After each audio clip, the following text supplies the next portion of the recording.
Hey guys, what's up? Welcome back to today's episode of The Fishing Teacher, and really appreciate you guys swinging by checking out today's video.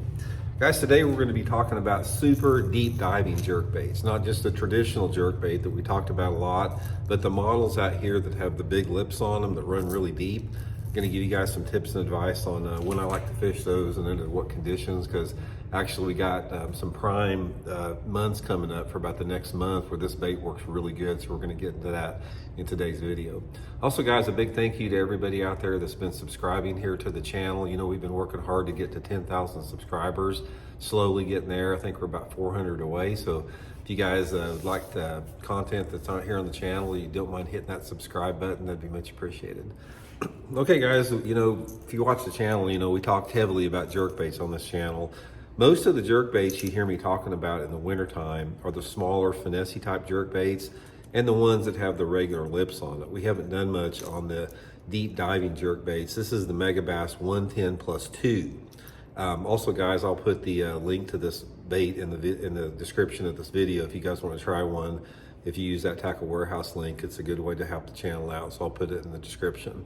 But this particular one, guys, you can see it's quite a bit different. The bill on it is significantly larger than a traditional 110. I'll show you sort of a comparison. Here's a traditional 110 that runs probably about 7 feet deep on 8-pound line on a long cast. So it's quite a bit different on the lip here. So given this, the lip on the one, this is the same body on here. It's the same actual jerkbait body, it's just got a different lip. But if you're throwing this thing on an 8-pound test line, you can get this bait down over 12 foot deep, which is, you know, pretty deep for a jerkbait. And on a super long cast, maybe with 6-pound line, you might even be able to get it down to the 15-foot range, which is really good as far as, you know, maximizing the depth of your jerkbait. So let's talk a little bit about when you would need that jerkbait to go really deep. Couple different situations. The main situation that I like it for is if I'm fishing a steep bank. Now I do most of my jerkbait fishing on points, but occasionally guys, I like to get on like a channel bank, like a 45 or 60 degree angle bank, and make the cast at a 45 degree angle into that bank, the way the fish are positioned specifically in February. And when you're using the 110 plus 2 like this bait gets down really quick. When you're jerking it, it goes straight down.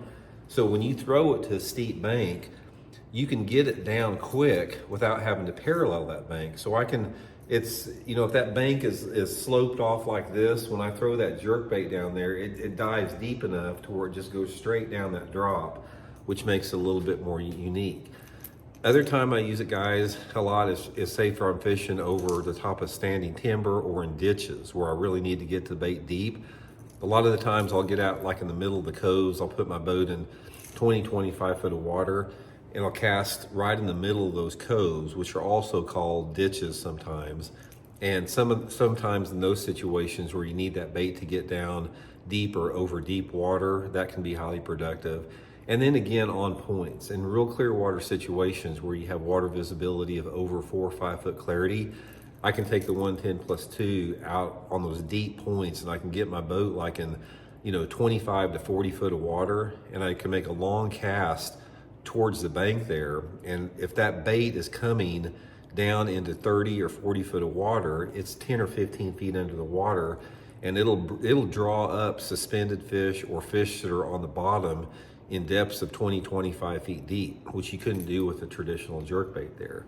Another advantage with this, guys, if you do like to use a jerkbait on heavier line, a lot of people don't like to use the light line that I do. If you prefer to throw your jerkbait like on 12 or 15-pound line, you can use the 110 plus 2 to get the same depth out that I would with a lighter one, as far as, you know, on a different model. If I was, say for example, if you're throwing this bait on 15-pound test line, it's probably going to run, you know, maybe 8, 9 foot deep. And, you know, in order to do that with another type of a jerkbait, I'd have to go to lighter line. So the bigger lip allows you to use a little bit heavier line.